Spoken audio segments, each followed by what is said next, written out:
31st Sutra, entitled Weapons of Evil. Even in victory there is no beauty, and who calls it beautiful is one who delights in slaughter. He who delights in slaughter will not succeed in his ambition to rule the world. The things of good omen favor the left, the things of ill omen favor the right. The lieutenant general stands on the left, the general stands on the right. That is to say, it is celebrated as funeral rite. The slaying of multitudes should be mourned with sorrow. A victory should be celebrated with the funeral rite. 31वें अध्याय का दूसरा आधा हिस्सा, शीर्षक अनिष्ट के शस्त्रास्त्र। विजय में भी कोई सौंदर्य नहीं है। जो इसमें सौंदर्य देखता है वह वही है जो रक्तपात में रस लेता है और जिसे हत्या में रस है। वह संसार पर शासन करने की अपनी महत्वाकांक्षा में सफल नहीं होगा। शुभ लक्षण की चीजें वाम पक्ष को चाहती हैं, अशुभ लक्षण की चीजें दक्षिण पक्ष को।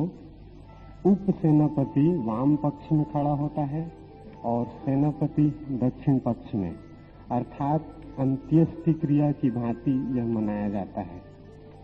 हजारों की हत्या के लिए शोकानुभूति जरूरी है और विजय का उत्सव अंत्येष्टि क्रिया की भांति मनाया जाना चाहिए। हिंसा में कौन उत्सुक है? हत्या में किसका रस है? और विध्वंस किसकी अभीप्सा बन जाती है? इसे हम थोड़ा समझ लें, फिर इस सूत्र पर विचार आसान होगा। सिगमंड फ्रायड ने इस सदी में मनुष्य के मन में गहरा से गहरा प्रवेश किया है। इस सदी का पतंजलि कहें उसे। सिगमंड फ्रायड की गहनतम खोज मनुष्य की दो आकांक्षाओं के संबंध में। उन दो को सिगमंड फ्रायड ने कहा है, एक को जीवेषणा और दूसरे को मृत्युषणा। आदमी जीना भी चाहता है, इसकी भी वासना है, और आदमी के भीतर मरने की भी वासना है। दूसरा सूत्र समझना कठिन है, लेकिन अनेक कारणों से, और दूसरा सूत्र उतना ही अपरिहार्य है जितना पहला। हर आदमी जीना चाहता है, इसमें तो कोई शक नहीं। जीने की आकांक्षा सभी को जन्म के साथ मिली, लेकिन दूसरी आकांक्षा जो जीने के विपरीत है, मरने की आकांक्षा, वो भी हर आदमी के भीतर छिपी है। इसीलिए कोई आत्मघात कर पाता है, अन्यथा आत्मघात असंभव हो जाए। इसीलिए कोई अपने को नष्ट कर पाता है। अगर भीतर मरने की कोई आकांक्षा ही ना हो तो आदमी अपने को नष्ट ही ना कर सके।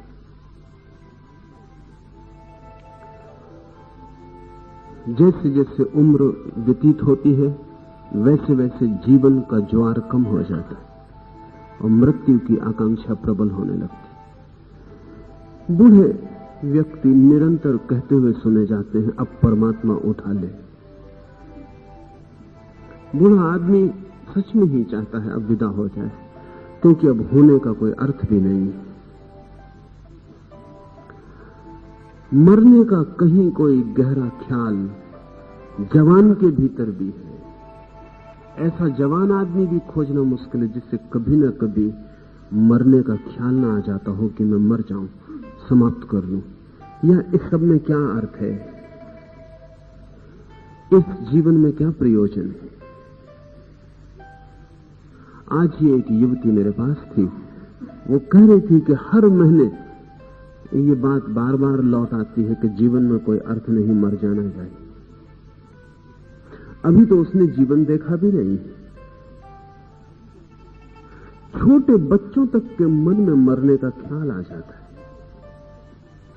तो अगर मृत्यु की कोई आकांक्षा भीतर न हो तो ये मरने के ख्याल कहां से अंकुरित होते? मृत्यु की आकांक्षा भी भीतर है, और जब हम पाते हैं कि जीवन संभव नहीं रहा तो मृत्यु की आकांक्षा हमें पकड़ लेती। ये बात इसलिए भी जरूरी है कि जगत में हर चीजें द्वंद्व में होती हैं। प्रकाश है तो अंधेरा है, अकेला प्रकाश नहीं हो सकता। और जीवन है तो मृत्यु है, अकेला जीवन नहीं हो सकता। तो अगर भीतर जीवेशना है तो मृत्युवेशना भी होनी ही चाहिए। ये सारा जगत द्वंद्व पर खड़ा है। यहां हर चीज अपने विपरीत के साथ बंधी है। विपरीत न हो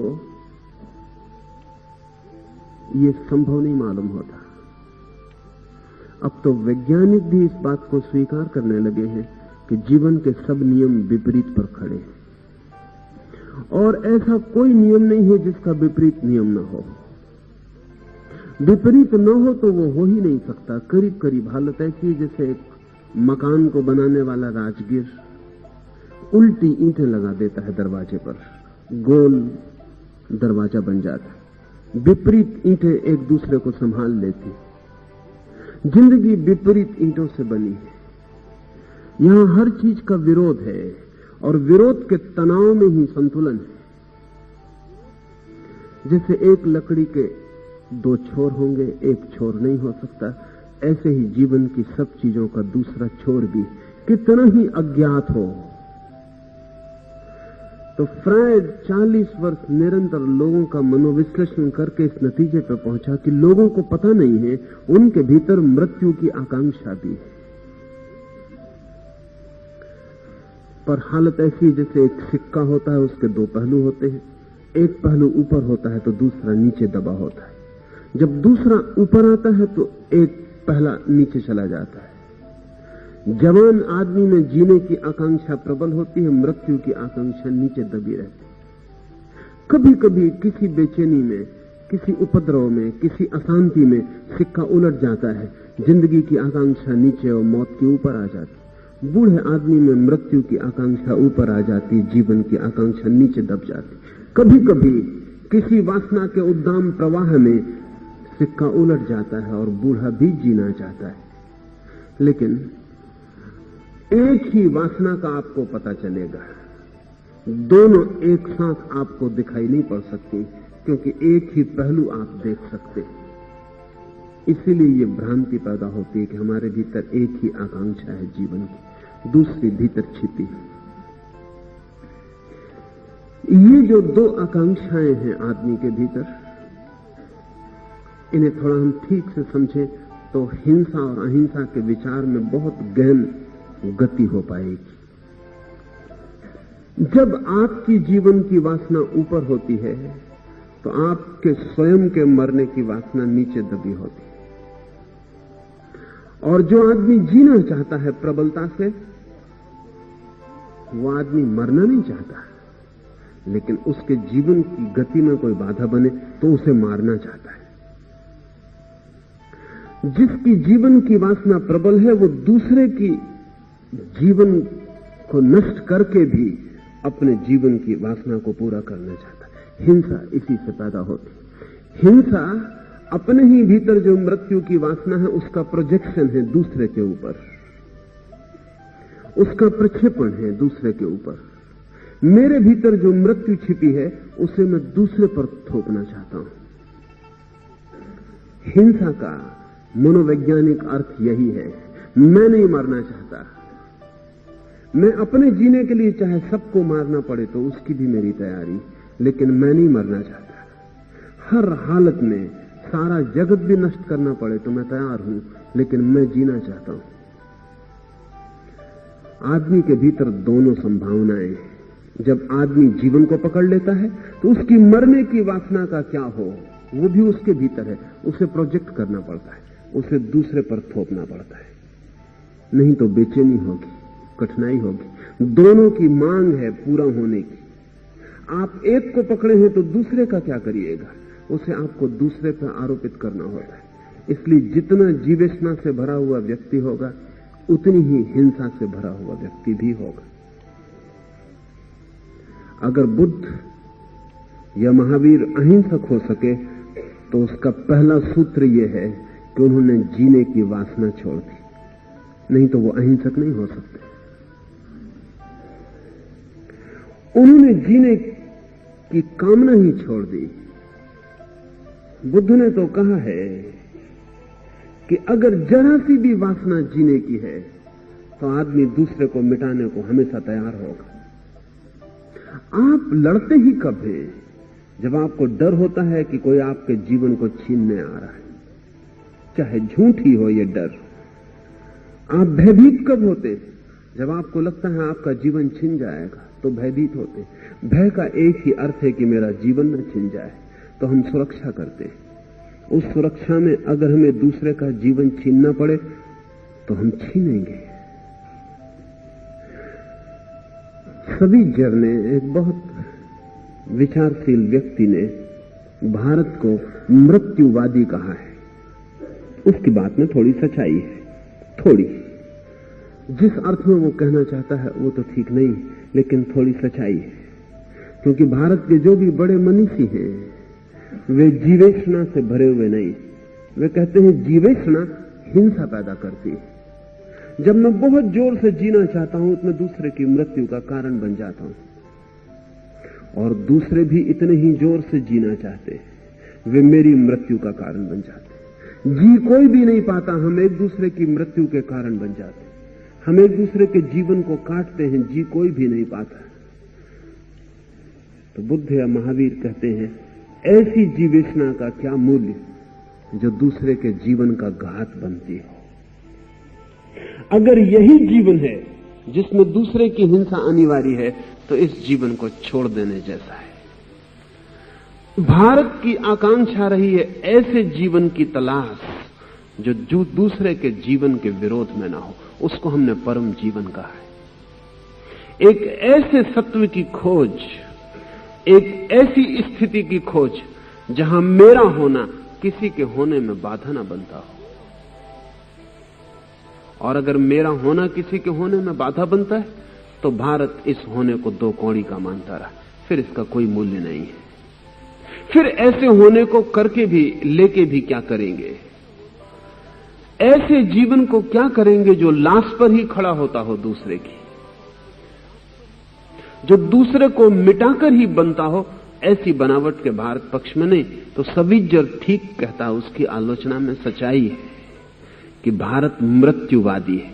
सच्चाई इतनी ही है कि भारत जीवेष्णावादी नहीं है। लेकिन शब्द अनुचित है, मृत्युवादी कहना ठीक नहीं, क्योंकि जो जीवन को ही नहीं मानता वो मृत्यु को क्या मानेगा?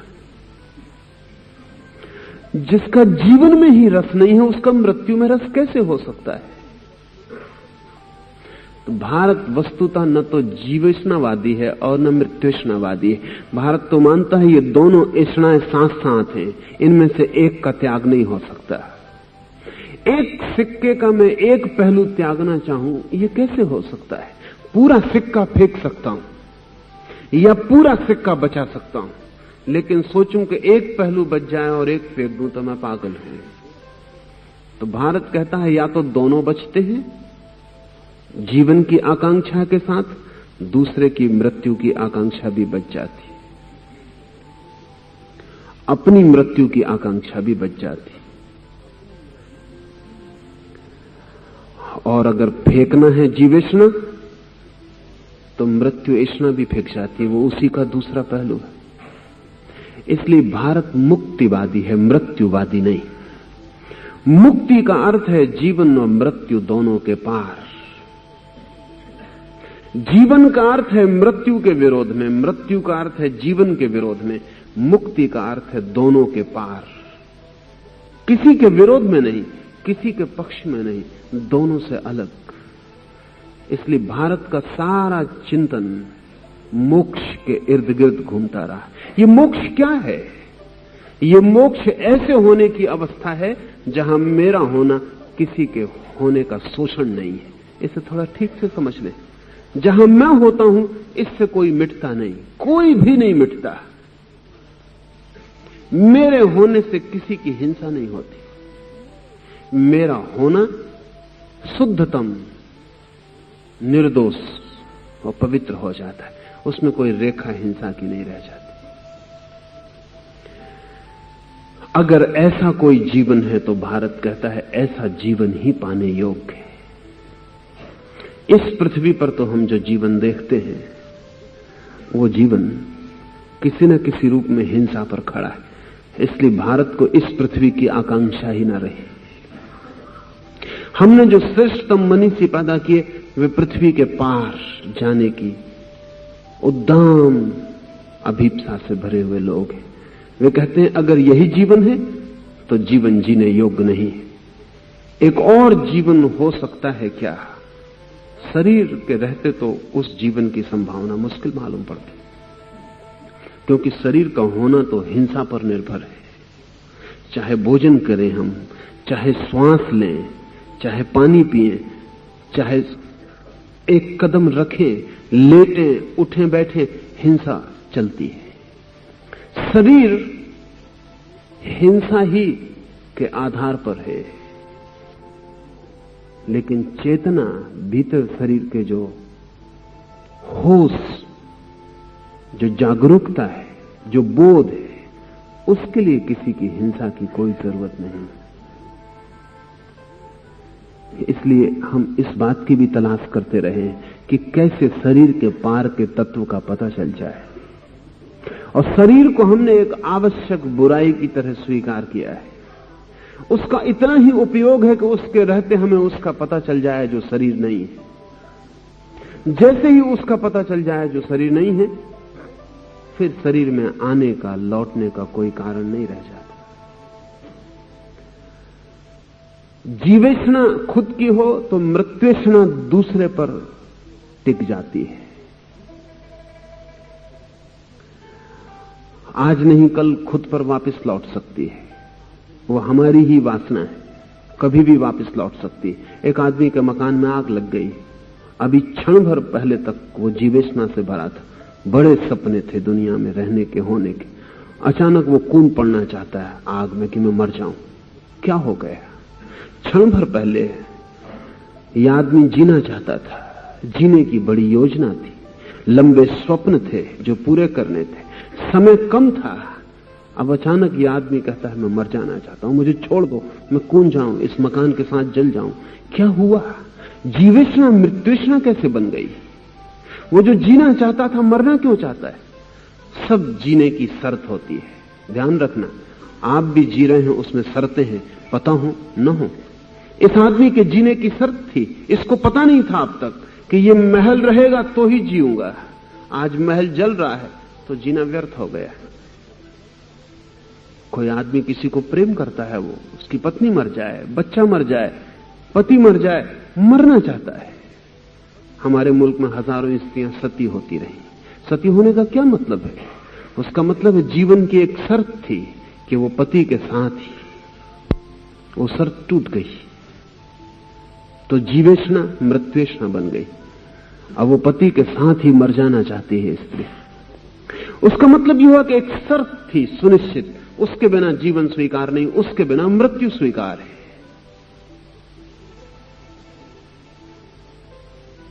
एक मित्र को मैं जानता हूं, वो एक राज्य के मुख्यमंत्री थे, बूढ़े हो गए थे, उनके घर में मेहमान था। ऐसी ही बात चलती थी, बातचीत में वो भूल से कह गए, फिर पछताए भी और कहा किसी और को मत कहना। लेकिन अब वो नहीं है, इसलिए कोई अड़चन नहीं। वो ऐसे ही बातचीत में रात गपशप चलती थी, वो मुझसे कह गए कि मेरी एक इच्छा है कि प्रधानमंत्री रहते ही, मुख्यमंत्री रहते ही मर जाऊं, क्योंकि बिना मुख्यमंत्री के फिर मैं एक मिनट न जी सकूंगा। जब से भारत आजाद हुआ तब से वो मुख्यमंत्री थे उस राज्य के।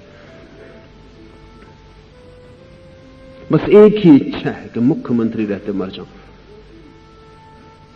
मुख्यमंत्री नहीं रहा तो फिर न जी सकूंगा। ऐसे वो एक स्कूल के मास्टर थे आजादी के पहले।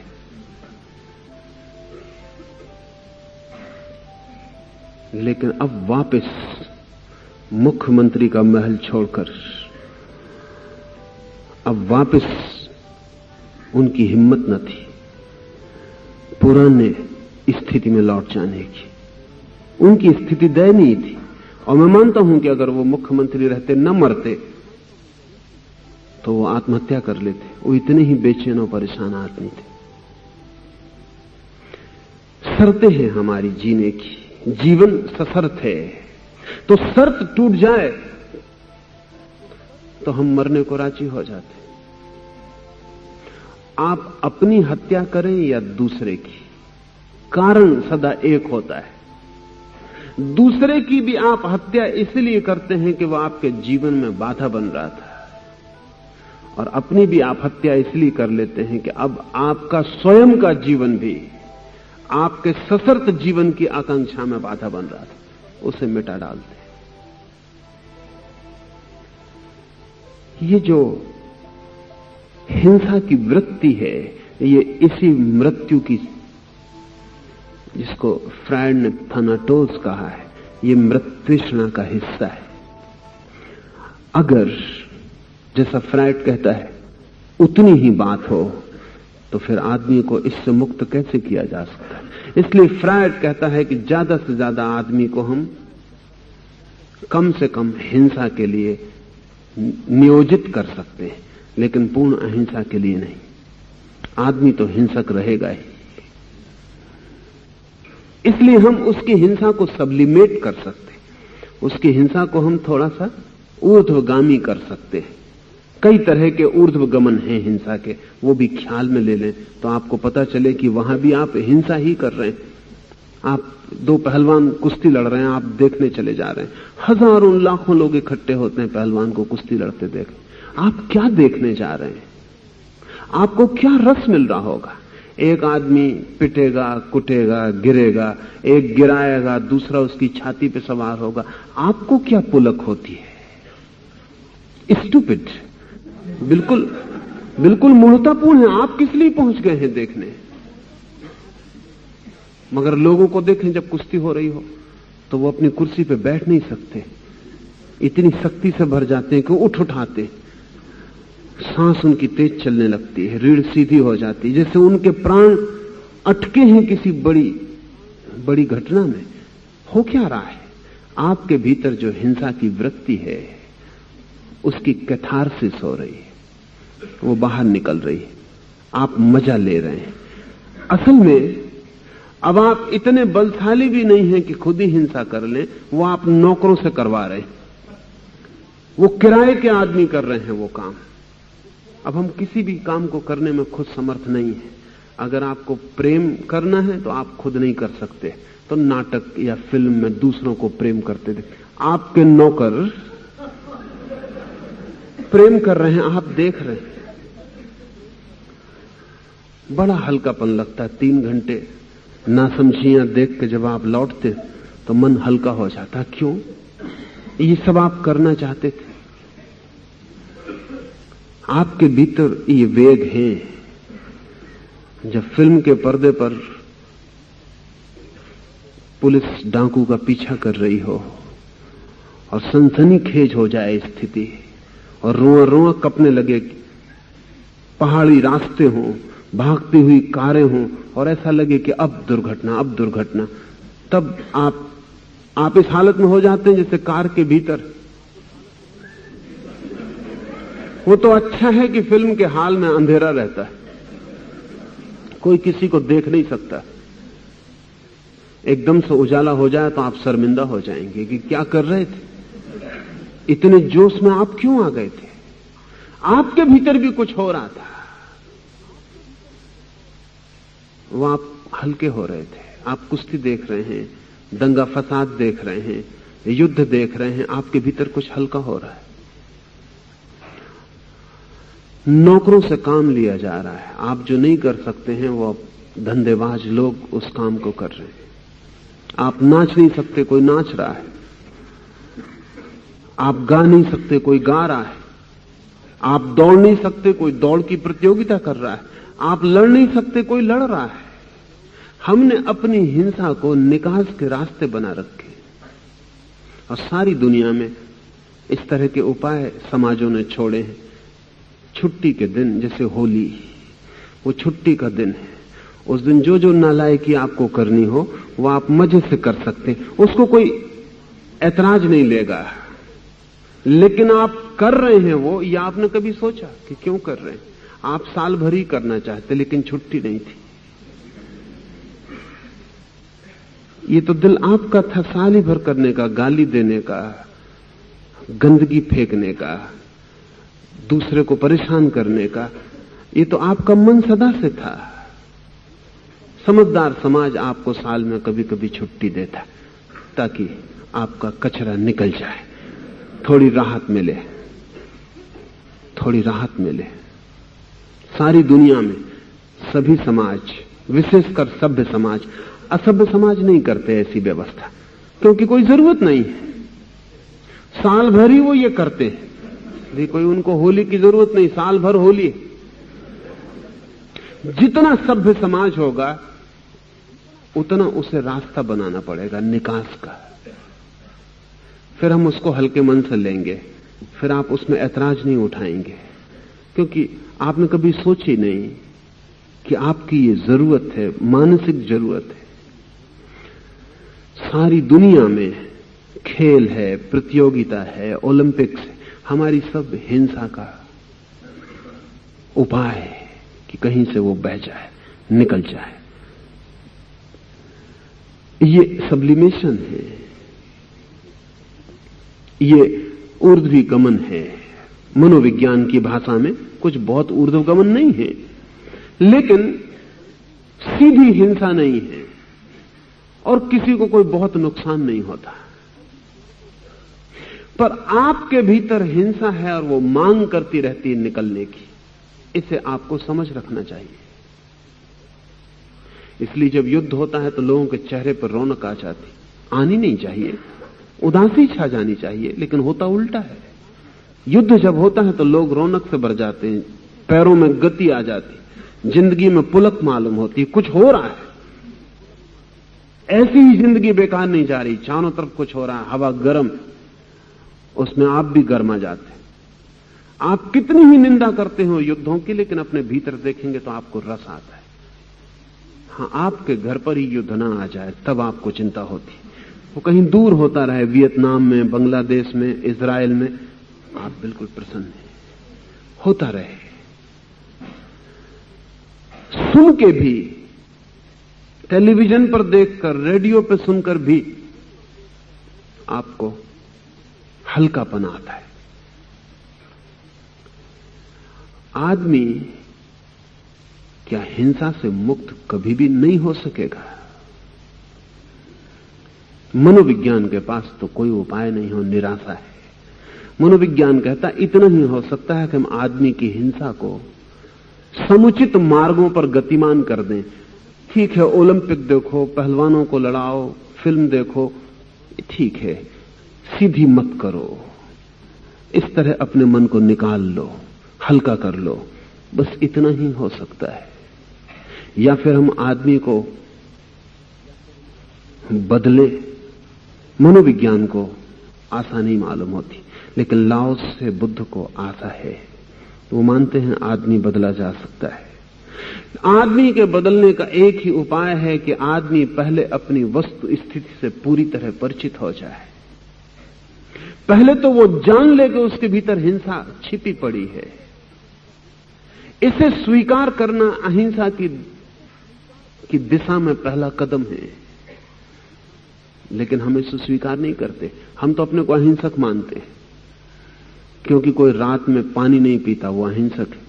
कोई पानी छान के पी लेता है, वो अहिंसक है। कोई मांस नहीं खाता, वो अहिंसक है।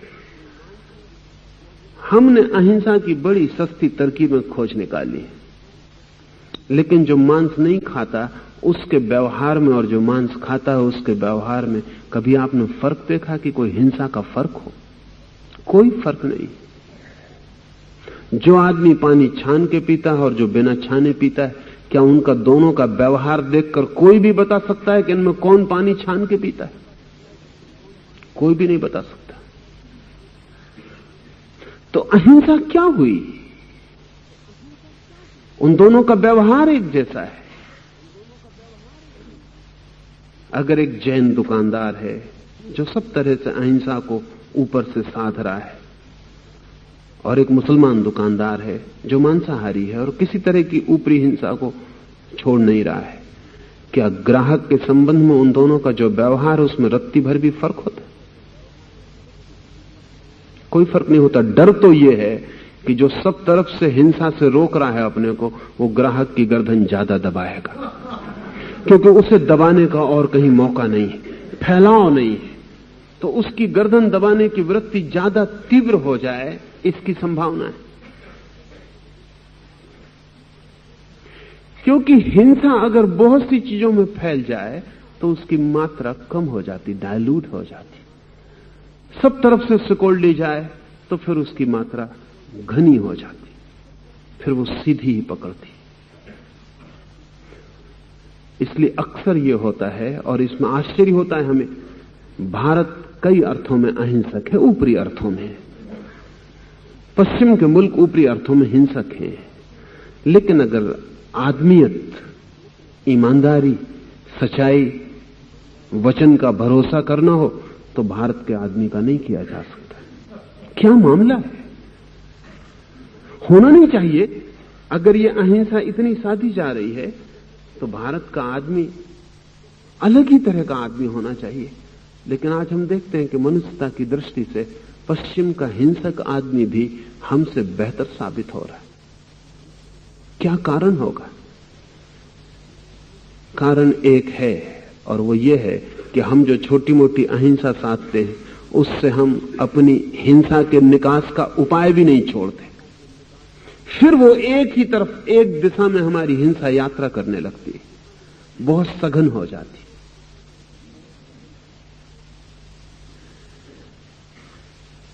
इससे क्या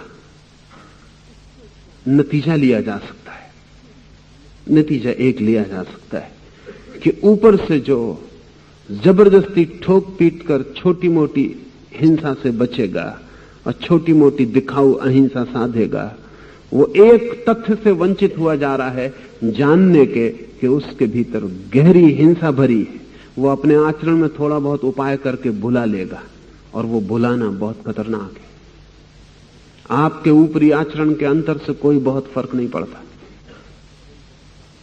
आपके भीतर हिंसा है, उसे देखने से बहुत फर्क पड़ेगा, उसे पहचानने से बहुत फर्क पड़ेगा।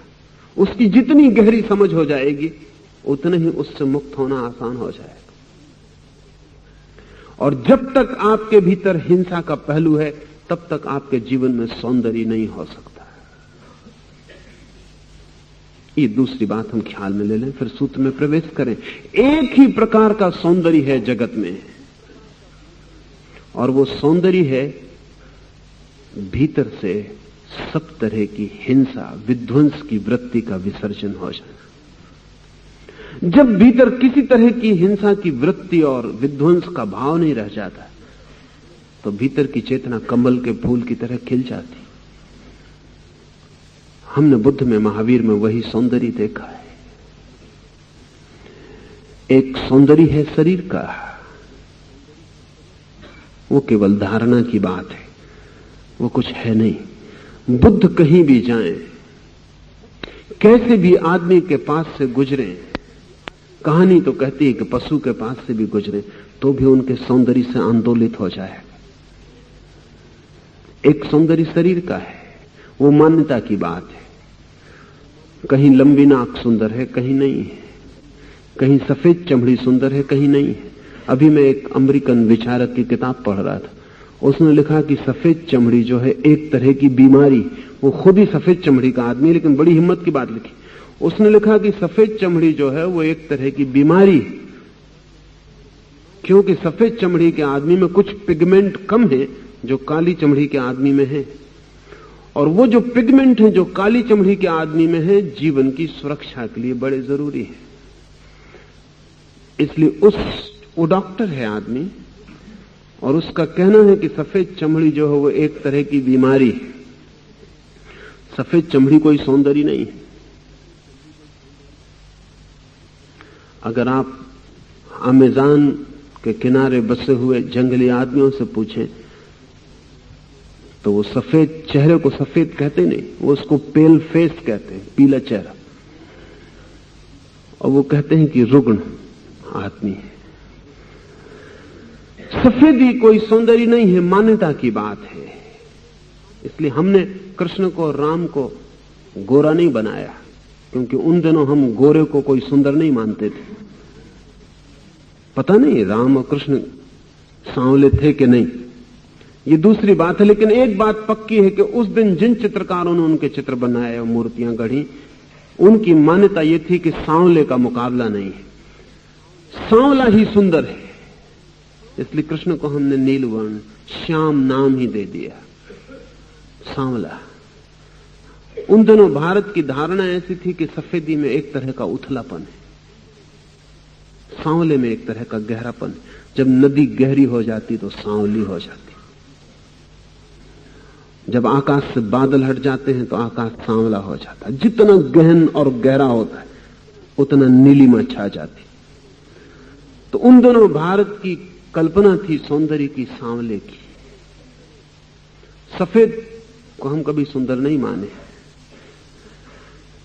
लेकिन यह मान्यता की बात है, मान्यता बदलती चली जाती है। और शरीर का सौंदर्य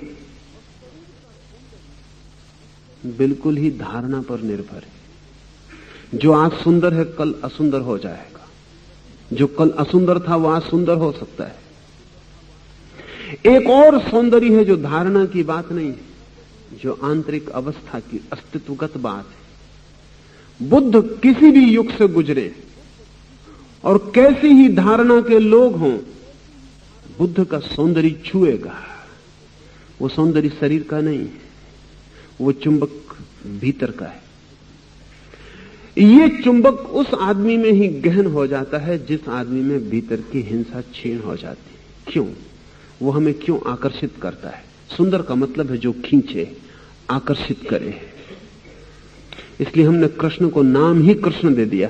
कृष्ण का मतलब है जो खींचे, आकर्षित करे, आकृष्ट करे, वो कृष्ण खींच ले, जो कशिश हो जिसके भीतर। इसे हम ऐसा समझें कि जब भी कोई आदमी आपके प्रति क्रोध से भरता है तो उस आदमी का सारा आकर्षण आपके लिए समाप्त हो जाता है, विकर्षण पैदा हो जाता है। अगर कोई आदमी आपके प्रति हिंसा से भरा है, आपको पता भी ना हो तो भी उस आदमी के पास आपको बेचैनी मालूम होगी। वह आदमी से आप रिपेल्ड अनुभव करेंगे, हटते हुए, बच जाएं, दूर हो जाए, यह आदमी हट जाए।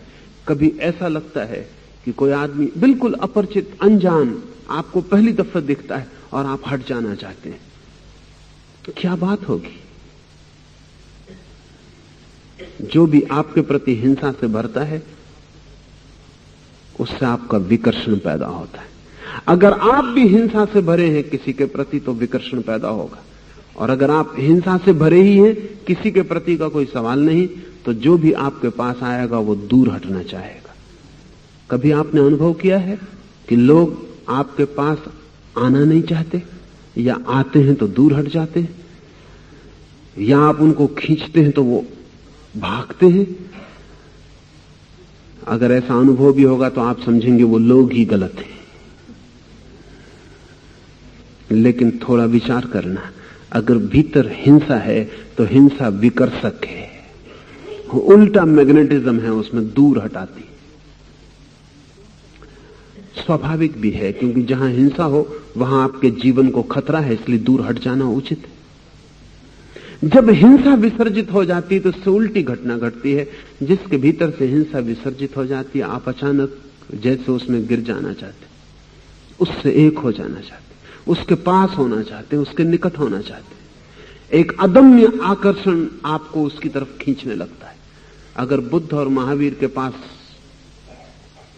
सैकड़ों लोग आकर्षित होकर डूब गए तो उसका कारण वो जो कह रहे थे वो नहीं था, क्योंकि वो उन्होंने जो कहा है वो किताबों में रखा है और आप किताब पढ़ लें, आप कुछ दीवाने हो नहीं जाएंगे।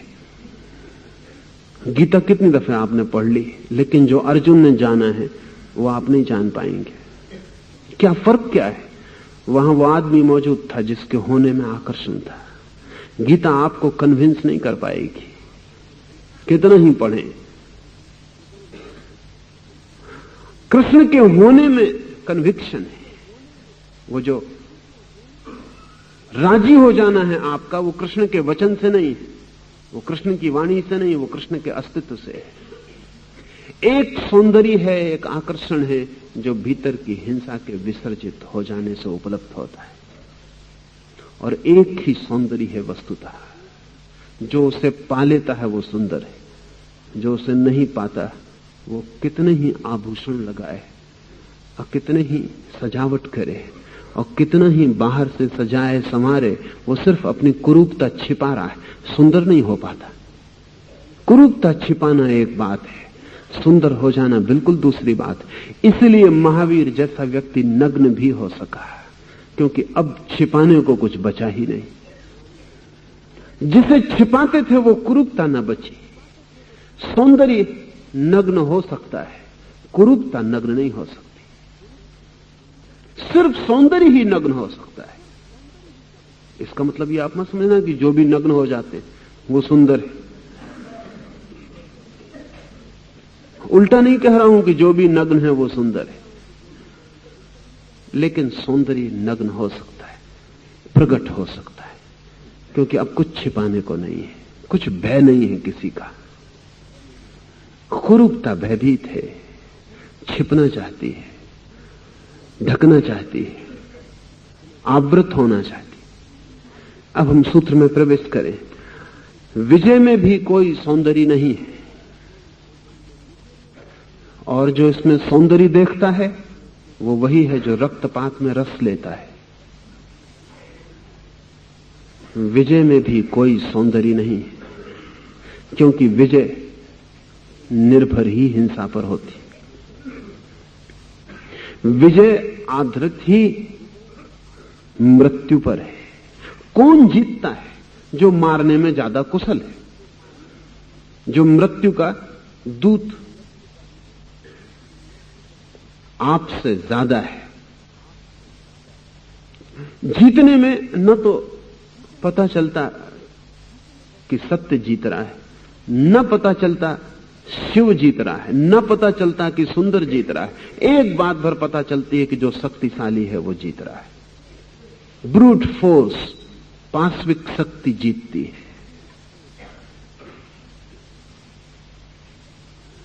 जीसस को सूली पर लटका दिया। जिन्होंने सूली दी उनके पास सिर्फ पाश्विक शक्ति थी, जीसस के पास परमात्मा था, लेकिन वे सूली देने वाले सूली देने में जीत गए। मंसूर को जिन्होंने काटा उनके पास तलवारें थीं, मंसूर के पास आत्मा थी, लेकिन तलवार से काटने वाले लोग शरीर काटने में जीत गए। एक बात ख्याल में ले लें, जितना श्रेष्ठतर हो भीतर का अंश,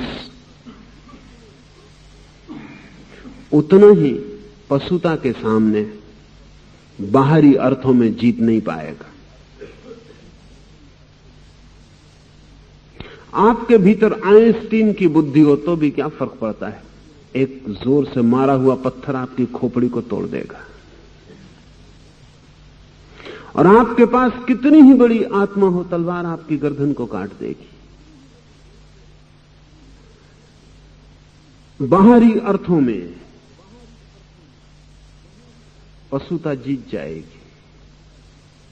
एक और मजे की बात है कि बाहरी अर्थों में सिर्फ पशुता ही जीतना चाहती है। बाहरी अर्थों में सिर्फ पशुता ही जीतना चाहती है। बाहरी अर्थों में वो जो दिव्यता है जीतना भी नहीं चाहती, क्योंकि जीतने की आकांक्षा ही पशुता का हिस्सा है। दूसरे को जीतने का भाव ही हिंसा है। क्यों जीतना चाहते हैं दूसरे को? डोमिनेट करना है, मालकियत दिखानी है, उसको वस्तु बना के अपने घेरे में, फंदे में, अपने कारागृह में डालना है। दूसरे को हम जीतना क्यों चाहते हैं? दूसरे को जीतने का अर्थ है उसकी स्वतंत्रता को नष्ट करना। वस्तुतः दूसरे को जीतने का अर्थ है उसको नष्ट करना। अगर वो बाधा डालेगा हमारे जीतने में तो हम नष्ट कर देंगे। या तो राजी हो हार के जीने को तो हम जीने देंगे, और या फिर मरने को राजी हो। असल में क्या दूसरे को जीतने में हम क्या चाहते हैं? दूसरे को जीतने में हम दूसरे को मिटाना चाहते हैं। और क्यों? क्या अस्तित्वगत कारण है इसका? इसका कारण छोटी सी कहानी से कहूं, वो सबकी सुनी हुई कहानी है। अकबर ने एक दिन एक लकीर खींच दी है बोर्ड पर, और लोगों से कहा है अपने दरबारियों से कि इसे बिना छुए छोटा कर दो। बड़ी मुश्किल में पड़ गए हैं दरबारी, वो नहीं कर पाए, और फिर बीरबल ने एक लकीर बड़ी उसके नीचे खींच दी। बड़ी लकीर खींचते ही वो लकीर छोटी हो गई, कुछ छुआ भी नहीं उसे। ठीक यही हम कर रहे हैं हिंसा में, उल्टे तरह से। हम भीतर बहुत छोटे हैं। एक रास्ता तो है कि इसे हम बड़ा करें, लेकिन तब इसे छूना पड़ेगा, इस भीतर के अस्तित्व को बदलना पड़ेगा।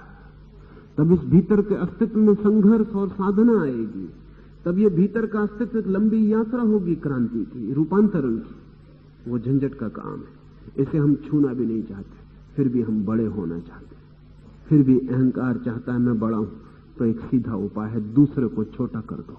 इसको छुओ ही मत, इस भीतर की बात ही छोड़ो, इस आत्मा वगैरह की झंझट में मत पड़ो, दूसरे को छोटा कर दो। दूसरा छोटे ही आप बड़े मालूम पड़ते। सारी हिंसा का रस दूसरे को छोटा करके खुद को बड़ा अनुभव करने का रस। आप बड़े होते नहीं। वो बीरबल ने भी अकबर को धोखा दिया, आप भी धोखे में पड़ मत जाना। वो लकीर उतनी की उतनी ही रही, जरा भी छोटी बड़ी नहीं हुई। लेकिन नीचे एक बड़ी लकीर खींच देने से वो छोटी दिखाई पड़ने लगी, छोटी हुई नहीं। अपीयरेंस, सिर्फ भास हुआ, वो छोटी हुई नहीं, क्योंकि वो उतनी ही है। और उस लकीर को कोई पता भी नहीं है कि वो छोटी हो गई। कैसे पता होगा? वो तो आप जो बड़ी लकीर नीचे देख रहे हैं, इसको जो लोग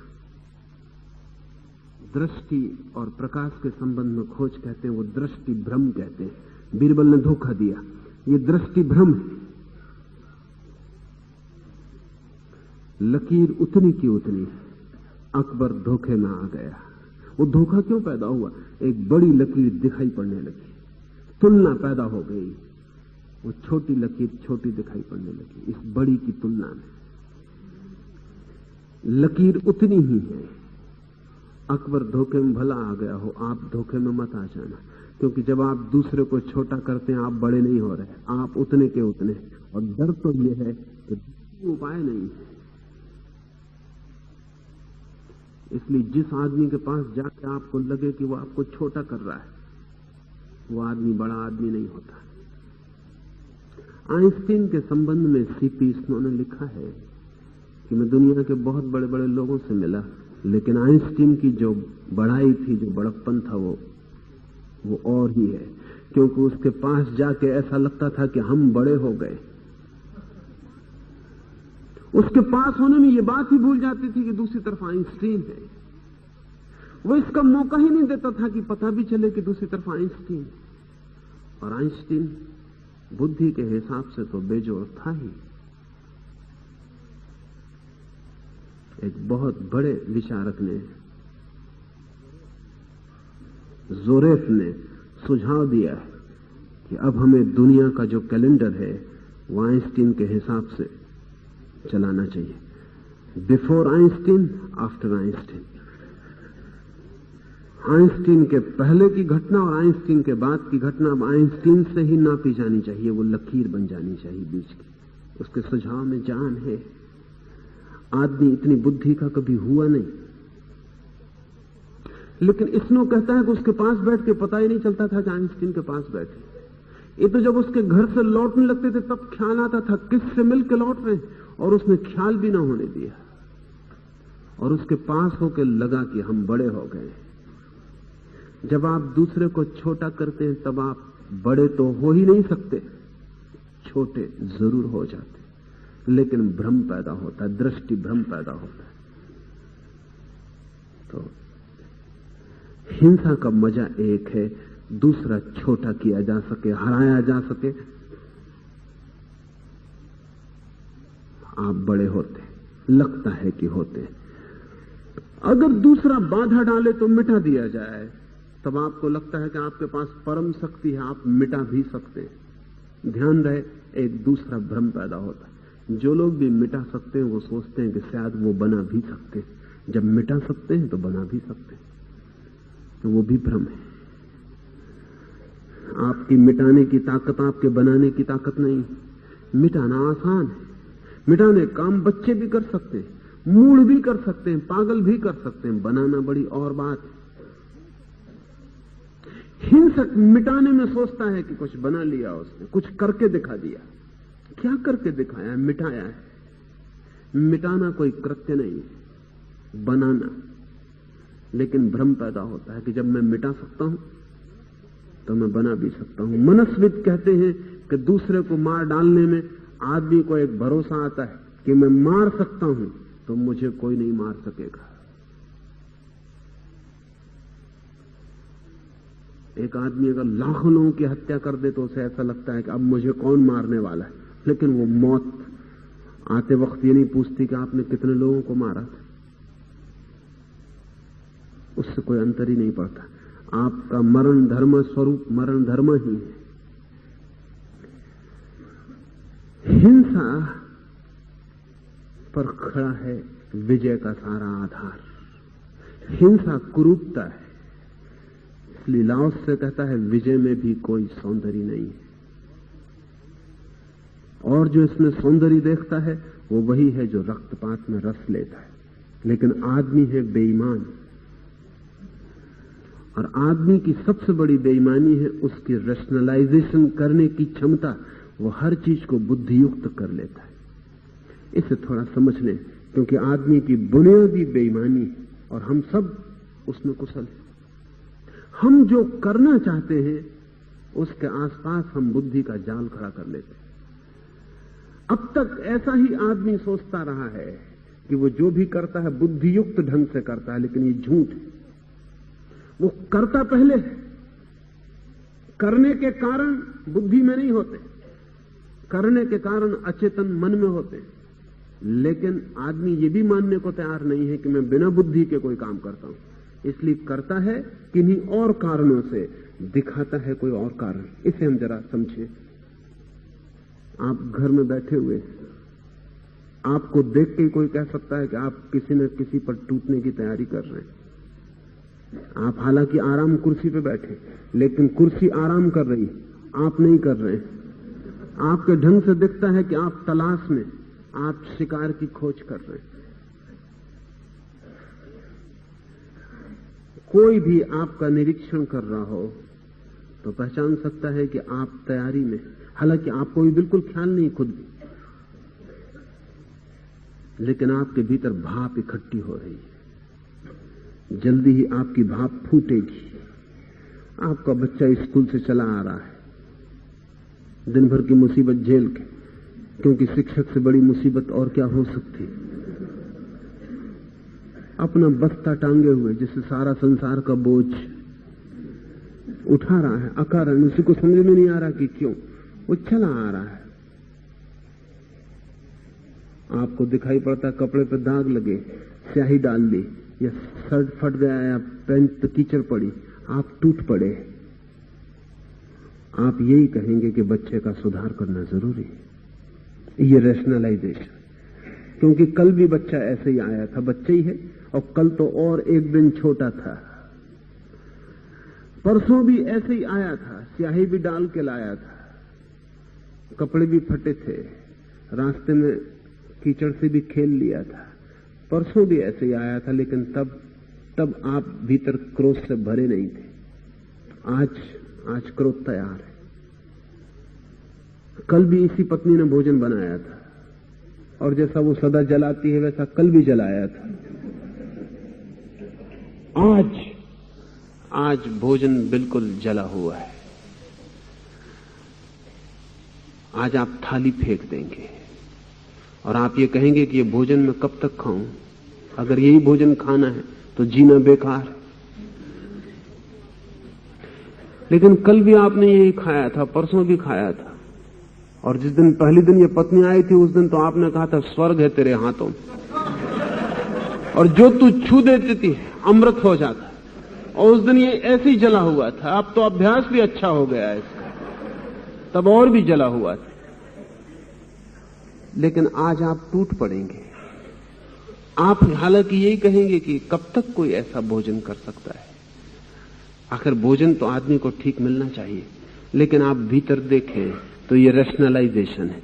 आप युक्तिपूर्ण बना रहे हैं एक घटना को जिसका युक्ति से कोई भी संबंध नहीं है, कोई संबंध नहीं। एक स्त्री आपको दिखाई पड़ती और आप प्रेम में पड़ जाते, फिर पीछे आप कहते हैं कि उसकी नाक ऐसी है कि मुझे बहुत प्यारी, कि उसकी आंखें ऐसी हैं कि मुझे बहुत प्यारी। लेकिन ये सब रैशनलाइजेशन, क्योंकि जब आप प्रेम में पड़े तो न तो आंख का आपने विचार किया था और न नाक का आपने विचार किया था। ये तो पीछे से सोची गई बातें। आप कहते हैं वो सुंदर है इसलिए मैं प्रेम में पड़ गया, लेकिन मनस्विद कहते हैं कि आप प्रेम में पड़ गए इसलिए वो सुंदर दिखाई पड़ रही, क्योंकि वही स्त्री किसी और को सुंदर नहीं दिखाई पड़ रही, और किन्हीं को वही स्त्री कुरूप भी दिखाई पड़ रही। और कोई सोचेंगे अपने मन में कि तुम भी किस पागलपन में पड़े हो, इस स्त्री को सुंदर देख रहे हो, तुम्हारी बुद्धि मारी गई। पर आपको सुंदर दिखाई पड़ रही है। इसलिए कभी भी जब किसी को कोई सुंदर दिखाई पड़े तो आप आलोचना मत करना, यह आलोचना का काम ही नहीं है। आप चुप रह जाना, आपको ना भी दिखाई पड़े तो समझना कि अपनी भूल है, आप शांत रहना, उसमें बीच में बोलना मत, क्योंकि सुंदर का कोई वस्तु से संबंध नहीं है। सुंदर दिखाई पड़ने लगता है कोई भी व्यक्ति अगर प्रेम हो जाए। और प्रेम क्यों हो गया तब बड़ी अड़चन कि प्रेम क्यों हो गया, तो लोग उसके भी रास्ते खोजते।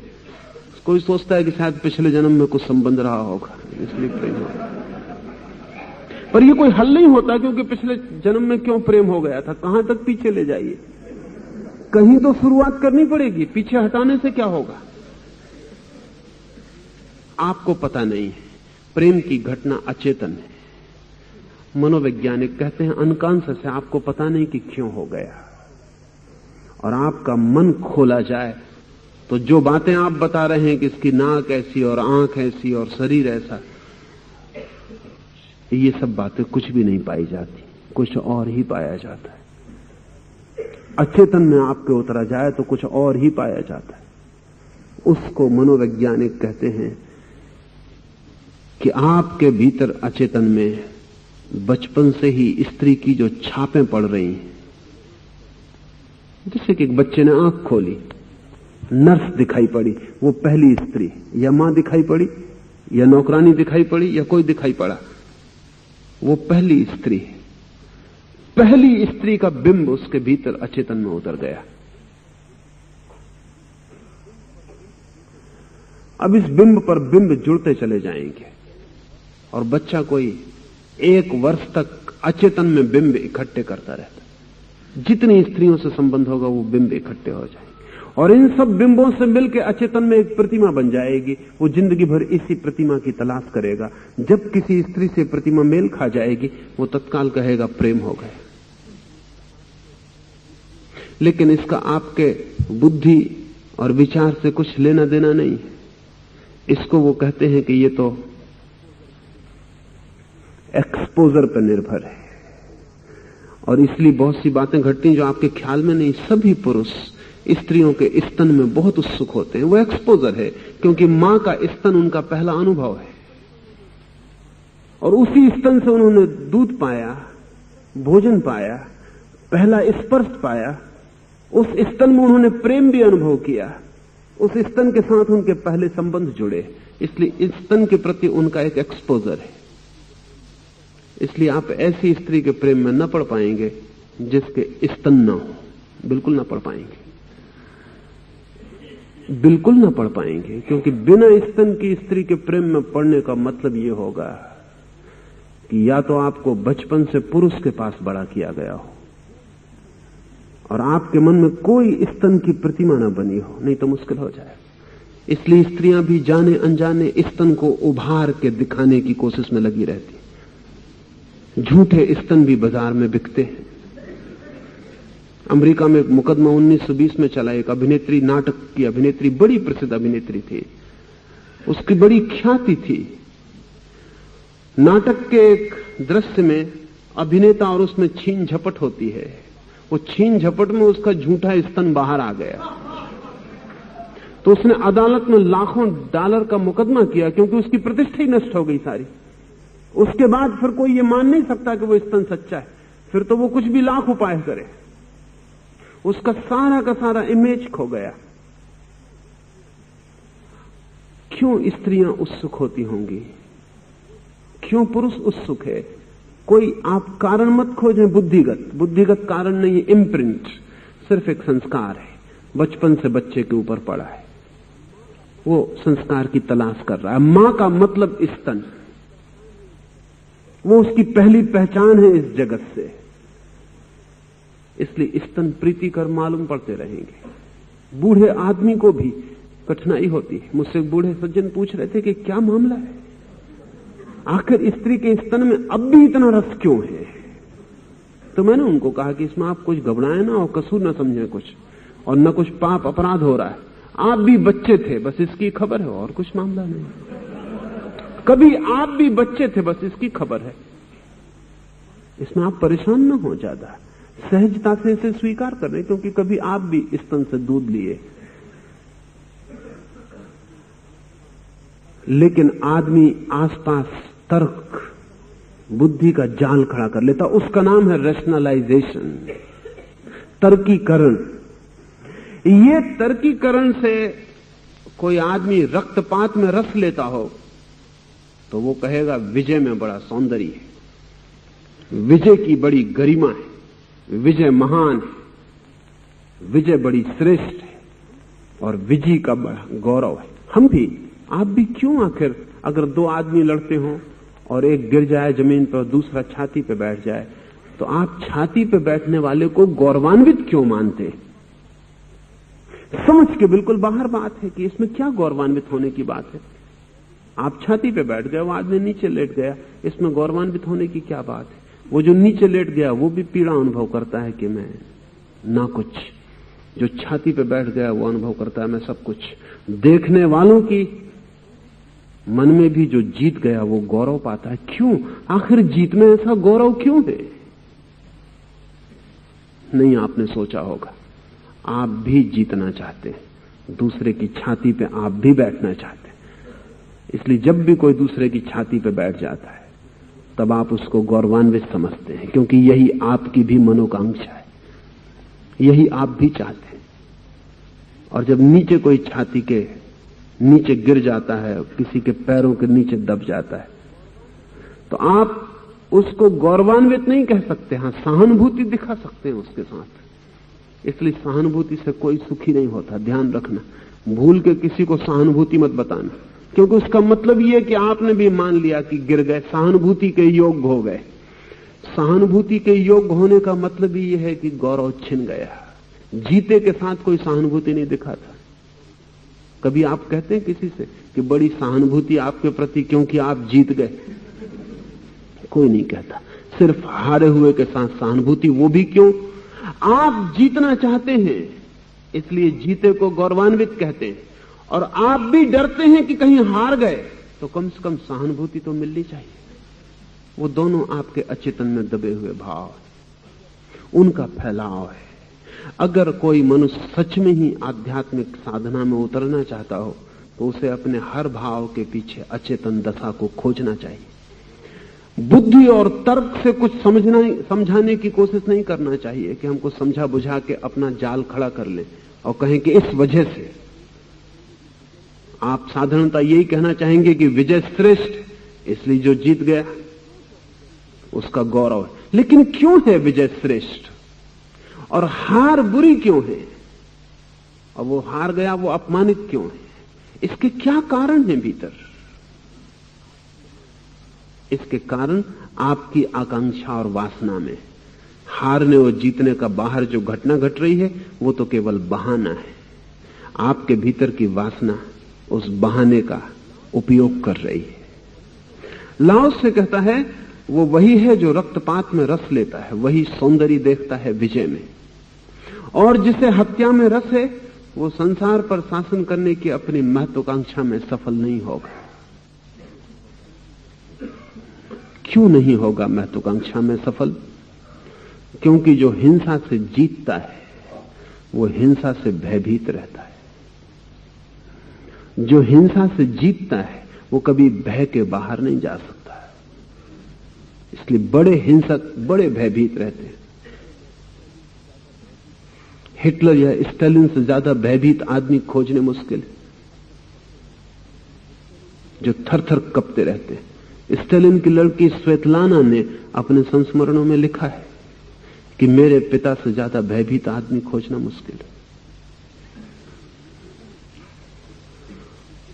इतनी हिंसा की है तो इतने लोगों को हिंसा करने के लिए उत्सुक भी कर दिया।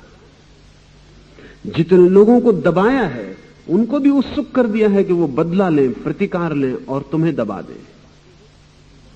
और जिसको हम दबाते हैं वो हमसे भयभीत भला हो जाए, वो कभी मानता नहीं कि हम जीत गए हैं और वो हार गया। वो सदा इतना ही मानता है कि एक टेम्पररी फेज, एक अस्थाई बात है कि तुम अभी ऊपर आ गए, थोड़ा मौका दो, थोड़ा समय आए, हम भी ऊपर आ जाएंगे। हारा हुआ कभी नहीं मानता कि मेरी हार शाश्वत हो गई। वो मानता है क्षण की बात, संयोग की बात है। जीता हुआ भी मान नहीं सकता कि मेरी जीत शाश्वत हो गई, क्योंकि वो भी जानता है जो नीचे है वो कल ऊपर आ सकता है।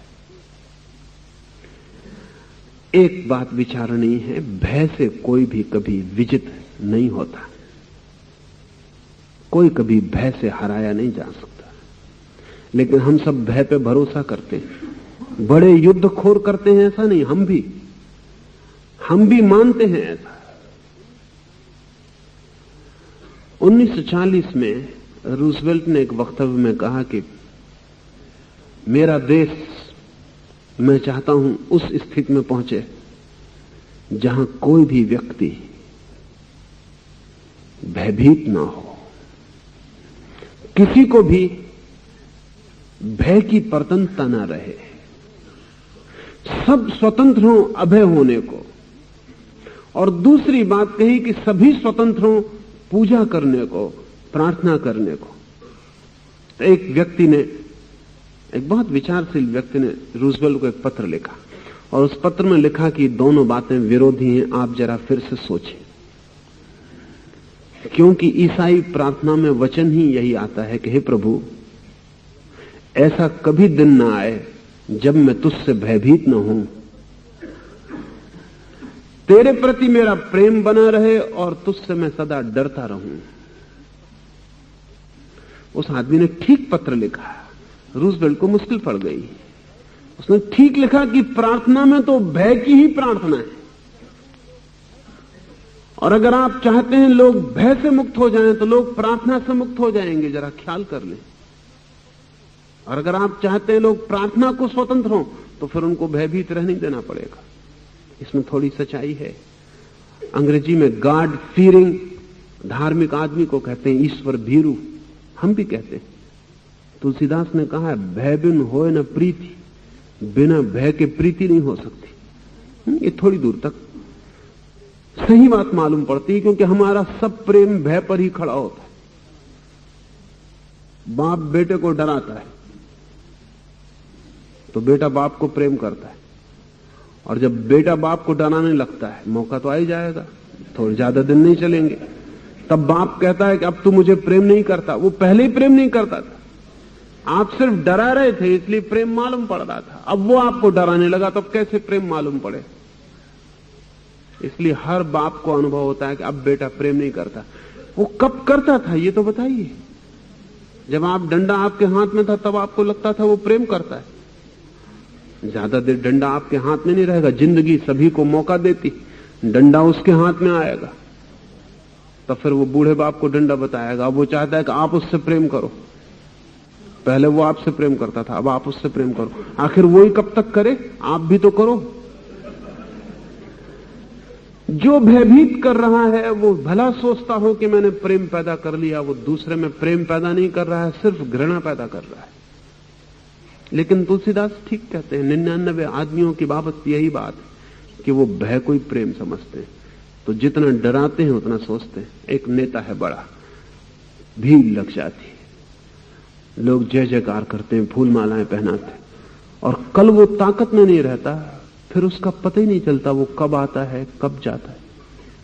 फिर आपको आखिरी खबर तभी मिलेगी जब वो मरेगा, अखबार खबर छापेंगे। क्यों? अगर इतना प्रेम था तो इतनी जल्दी खो कैसे जाता है? वो प्रेम वगैरह नहीं था, सत्ता का भय था, ताकत की पूजा है तो खो जाती। अगर पति बहुत धन कमाता है तो पत्नी बहुत प्रेम करती मालूम पड़ती, फिर धन नहीं कमाता या गंवा बैठता है धन को, सब प्रेम समाप्त हो जाता। वो प्रेम कहां गया? वो प्रेम कभी था नहीं। वो धन का भय था, प्रतिष्ठा, धन की शक्ति, उसका भय था, उससे सब प्रेम था। इसलिए पुरुषों ने स्त्रियों को सदा भयभीत रखा है, क्योंकि वो सोचते हैं भयभीत स्त्री प्रेम करेगी, भयभीत स्त्री भीतर से घृणा ही करेगी, प्रेम नहीं कर सकती। लेकिन सस्ता है ये काम, दूसरे को भयभीत करना सस्ता काम है। दूसरे के मन में अपने लिए प्रेम करना बहुत कठिन काम है, अति कठिन काम है। शायद इस पृथ्वी पर इससे बड़ा कोई कठिन काम ही नहीं है। प्रेम से बड़ी कोई कला नहीं है। ये सस्ता काम है कि डरा दो तो भय पैदा हो जाए। तो पुराने धर्म भी भय पर खड़े, वो कहते हैं ईश्वर से डरो। लेकिन जो आदमी ईश्वर से डरेगा वो ईश्वर को प्रेम कैसे करेगा? डर कहीं प्रेम पैदा करता है, तब तो दिल में तो यही रहेगा कि कोई दिन मौका मिल जाए तो ईश्वर की छाती में छुरा भोंक। मन में तो यही रहेगा, ऊपर से हाथ जोड़े खड़े हैं, जी हजूरी कर रहे हैं कि आप, हम पापी हैं, आप पतित पावन हो, मगर भीतर सोच रहे हैं कि कब मौका मिले कि हम सिंहासन पर बैठे और तुम वहां आगे आके कहो कि आप पतित पावन हो, हम पापी। भय तो सदा ही ये प्रतीक्षा करेगा, चाहे भयभीत आदमी को पता भी ना हो। यही मैं कह रहा हूं, खुद भयभीत आदमी को पता ना हो कि उसकी अचेतन आकांक्षा क्या है, लेकिन डरा हुआ आदमी अचेतन में घृणा ही करेगा और बदला लेना चाहेगा।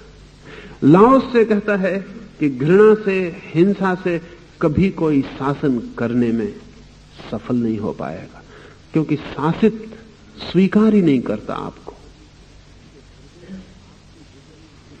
उसके हृदय में आपकी विजय कभी स्थापित नहीं होती। सिर्फ एक ही उपाय है कि किसी के हृदय में विजय स्थापित हो जाए, वो उपाय प्रेम का है, हिंसा का नहीं। मगर उसकी बड़ी कठिन शर्त है, और वो शर्त यह है कि जब तक आप दूसरे को विजित करना चाहते हैं तब तक आप में प्रेम ही नहीं है। ये जरा जटिल मामला है। जब आप में प्रेम होता है तो दूसरा हार जाता है, लेकिन जब तक आप हराना चाहते हैं तब तक आप में प्रेम ही नहीं होता। जीत होती है दुनिया में, लेकिन उसकी ही होती है जो जीतना चाहता ही नहीं। और कई बार तो ऐसा होता है कि जो हारने को तैयार होता है वही जीत जाता है, पहले वही जीत जाता है। जीसस ने कहा है, जो आखिरी खड़े होने को राजी है वो मेरे राज्य में प्रथम खड़े हो जाएंगे, और जो हारने को राजी हैं उनकी जीत निश्चित है। जो खोने को राजी हैं उन्हें कोई पाने से नहीं रोक सकेगा, जो बचाना चाहेंगे उनसे छिन जाएगा। ये ठीक कहा, ये उल्टे सूत्र बड़े ठीक हैं, लेकिन ये सूत्र प्रेम के। अगर मैं आपको जीतना चाहता हूं तो एक बात निश्चित है, मैं कभी नहीं जीत पाऊंगा, क्योंकि मेरी जीतने की आकांक्षा ही आपको मेरा दुश्मन बना रही है। अगर मैं जीतना ही नहीं चाहता तो मैंने मित्रता के हाथ फैला दिए, और अगर मैं इतने प्रेम से भरा हूं कि आपको आनंद मिलता हो मुझे जीत लेने में, तो मैं हारने को तत्काल राजी हूं, तो मैंने जीत लिया। हिंसा के जगत में हराए बिना कोई जीत नहीं है। अहिंसा के जगत में हारने की कला ही जीतने की कला है। ऐसे व्यक्ति की महत्वाकांक्षा कभी पूरी न होगी जो सोचता है कि हिंसा से, रक्तपात से जगत का शासन कर ले। एक व्यक्ति का नहीं किया जा सकता, जगत तो बहुत बड़ी बात है। आप जरा सोचें, एक अपने छोटे से बच्चे को आप शासन में नहीं रख सकते, उसका भी प्रेम पाने में आप असफल हो जाएंगे अगर आपने हिंसा का उपाय किया। और सभी मां बाप कर रहे हैं, इसलिए असफल हो जाते, डरा रहे हैं, भयभीत कर रहे हैं, धमकी दे रहे हैं। बच्चा कमजोर है, आप धमकी दे सकते हैं, बच्चे से कमजोर और क्या होगा। लेकिन ये धमकी क्या परिणाम लाएगी? ये बच्चा आपके प्रति घृणा इकट्ठी कर रहा है, आप ही जिम्मेवार हैं। कल ये घृणा फूटेगी और बहेगी, और तब आप रोएंगे, पीटेंगे और सिर्फ चिल्लाएंगे और कहेंगे कि सब बच्चे बिगड़ गए, और कभी ख्याल न करेंगे कि बिगड़ कैसे गए। क्योंकि कोई बच्चा नहीं बिगड़ सकता अगर बाप पहले ही बिगड़ न गया हो। कोई उपाय नहीं बिगड़ने का। वृक्ष फलों से पहचाने जाते हैं, बाप उनके बेटों से पहचाने जाते हैं, और कोई उपाय भी नहीं है। अगर फल सड़ा है तो जड़ें ही सड़ी होंगी। भला जड़ें कितनी शोरगुल मचाएं कि फल बिगड़ गया, लेकिन फल बिगड़ता कैसे है? बिगाड़ने की लंबी प्रक्रिया है, और बिगाड़ने की लंबी प्रक्रिया हिंसा से शुरू होती।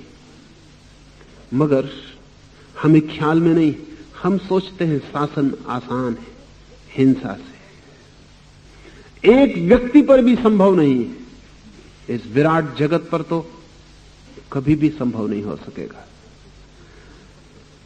शुभ लक्षण की चीजें वाम पक्ष को चाहती हैं, अशुभ लक्षण की चीजें दक्षिण पक्ष को। उप सेनापति वाम पक्ष में खड़ा होता है और सेनापति दक्षिण पक्ष में, अर्थात अंत्येष्टि क्रिया की भांति विजय का पर्व मनाया जाता है। ये व्यंग कर रहा है लाओस से, जैसे कि कोई अर्थी ले जा रहा हो और जैसे लाश रखी गई हो अंत्येष्टि की, और एक तरफ सेनापति खड़ा है और एक तरफ उप सेनापति खड़ा है, और आग जलाई जा रही है और लाश जलाई जा रही है।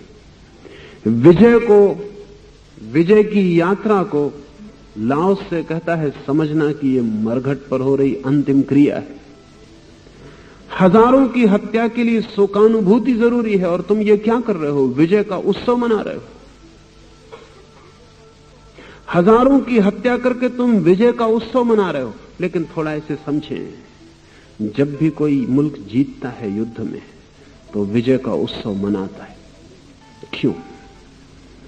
अगर थोड़ी भी समझ हो तो यह भी हो सकता है मजबूरी थी, लड़ना पड़ा, लेकिन इसमें इतना उत्सव मनाने की क्या बात है? इसके बहुत गहन मनोवैज्ञानिक कारण है। जब भी आप कोई अपराध करते हैं तो एक ही उपाय है अपराध को भूलने का, कि आप उत्सव में लीन हो जाएं। जब भीतर पश्चाताप का क्षण आ रहा हो तो उससे बचने का एक ही उपाय है कि बाहर के शोरगुल में, धूमधाम में उस क्षण को बुला दे। जब भी आप कोई बड़ा उत्सव मनाते हैं तो आप भीतर किसी अपराध को छिपाने की कोशिश कर रहे हैं। ये बड़ी कठिन बात है, ये बड़ी कठिन बात है, लेकिन आदमी बड़ा कुशल है छिपाने में। तो जब भी युद्ध में कोई जीतता है तो उत्सव मनाता है। उस उत्सव के शोरगुल में, बैंडबाजों में, झंडे पताकाओं में, रंग बिरंगे गुब्बारों में, नारेबाजी में, नेताओं की नासमझी की बातों में एक हवा पैदा होती जिसमें हम ये भूल ही जाते हैं कि हमने क्या किया। हम किस बात का उत्सव मना रहे हैं? हमने लाशें बिछा दी, उनके ऊपर हम ये उत्सव मना रहे हैं। इस उत्सव के उपद्रव में आदमी फिर वापस जहां युद्ध के पहले था उस कामकाज की दुनिया में संलग्न हो जाता है। इस उत्सव को मना लेने में पश्चाताप के क्षण से बचाव है, पलायन है।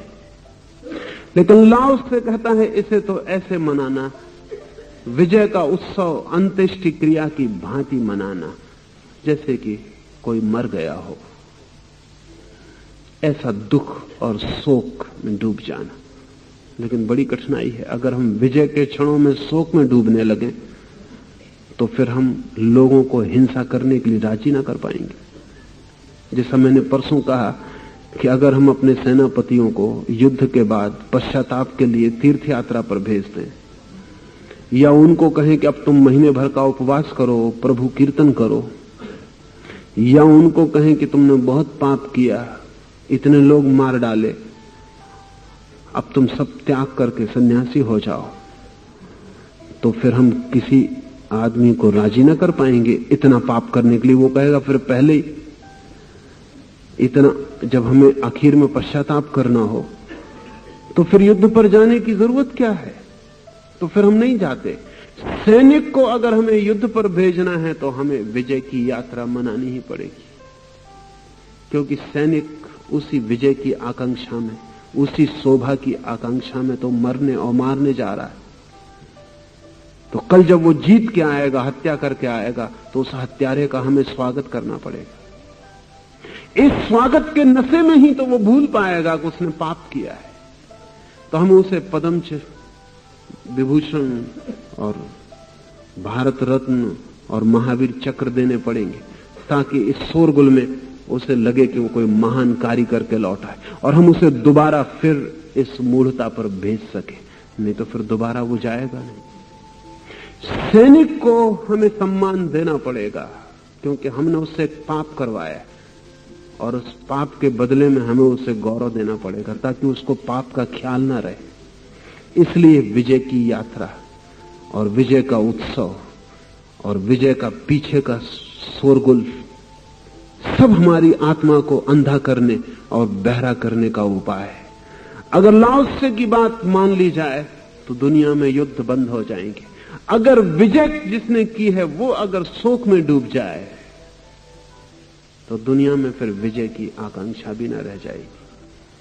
अभी तो हारा हुआ शोक में डूबता है, जो जीतता है वो खुशी मनाता है। अगर लाओत्से की बात मान ली जाए और जीतने वाला भी दुख में डूब जाए तो इसके दोहरे परिणाम होंगे। इसका एक परिणाम तो यह होगा कि जो हार गया है वो दुख में नहीं डूबेगा। अगर जीतने वाला दुख में डूब जाए तो हार जो गया है वो दुख में नहीं डूबेगा, और अगर जीतने वाला दुख में डूबने लगे तो जीत की आकांक्षा क्षीण हो जाएगी और हम लोगों को राजी ना कर सकेंगे हिंसा के लिए।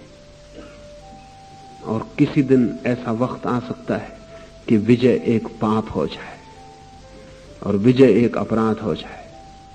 हम ऐसा मनुष्य भी निर्मित कर सकते हैं जिसके हृदय में विजय की आकांक्षा ही अपराध हो। शायद उसी दिन हम दुनिया को युद्ध से मुक्त कर पाए। उसके पहले दुनिया युद्ध से मुक्त नहीं होगी। हम कितना ही कहें कि युद्ध नहीं होने चाहिए, लेकिन युद्ध के जो मूल कारण हैं उनमें तो हम सम्मिलित ही होते हैं, उनमें हम कभी भी दूर खड़े नहीं होते। हम कितना ही कहें कि युद्ध बुरा है, लेकिन जीतने वाला अच्छा है, ये तो हम भी मानते हैं। वो जीतने वाला चाहे स्कूल से कक्षा में प्रथम होने की प्राइज लेके घर आया हो, वो भी 29 लड़कों को हरा के चला आ रहा। एक बच्चा जब घर में प्रथम होके आता है अपनी क्लास में तो हम उसका स्वागत करते हैं, हम युद्ध को निमंत्रण दे रहे हैं। वो 29 को हरा के आ रहा है, उनको नीचे गिरा के आ रहा है, तो हम कहते हैं तू प्रथम आया। बाप बड़ा आनंदित होता है, वो नहीं आ पाया था, कम से कम उसका लड़का आया। लड़के के द्वारा उनकी महत्वाकांक्षा पूरी हो रही। वो अकड़ के चलेंगे आज क्योंकि उनका लड़का प्रथम आ गया, लेकिन 29 को हराया। वो 29 घर दुख में लौटे, उनके बाप दुखी हो रहे होंगे, वो नाराज हो रहे होंगे, वो उनको अपमानित कर रहे होंगे, वो कह रहे होंगे कि लानत है तुम्हारे होने से न होना अच्छा था, बर्बाद कर दिया, कुल का नाश हो गया। वो जो 29 हार के घर चले गए हैं वहां शोक होगा, ये जो एक जीत के घर आया है यहां सम्मान होगा। आपने युद्ध के बीज बो दिए, जिंदगी अब इसी पटरी पर सदा चलेगी। जो जीतेगा वो सम्मानित, जो हारेगा वो अपमानित। फिर छोटे युद्ध हैं और बड़े युद्ध हैं और सारी जिंदगी रक्तपात से भर जाती। ध्यान रहे, लेकिन हिंसा में कोई भी सौंदर्य नहीं है और विजय में कोई गौरव नहीं है। विजय की आकांक्षा क्षुद्र मन का फैलाव है और हिंसा में, विजय में, हत्या में गौरव देखना आदमी के रुग्ण मन की खबर है, बीमार चित्त की खबर है। स्वस्थ आदमी जीतने में रोग देखेगा, हिंसा में पाप देखेगा, दूसरे को नीचा करने में, हीन करने में अधर्म देखेगा। और एक ही सौंदर्य को जानता है, जो व्यक्ति सच में विचारशील है वो एक ही सौंदर्य को जानता है, और वो सौंदर्य है परम अहिंसा का, प्रेम का। और उस प्रेम से भी एक विजय फलित होती है, वही वास्तविक विजय है। और उस प्रेम से जीवन में एक संगीत का जन्म होता है, जो संगीत बिना किसी को हराए जीतता चला जाता है। आज इतना ही, कीर्तन करें और फिर चलें।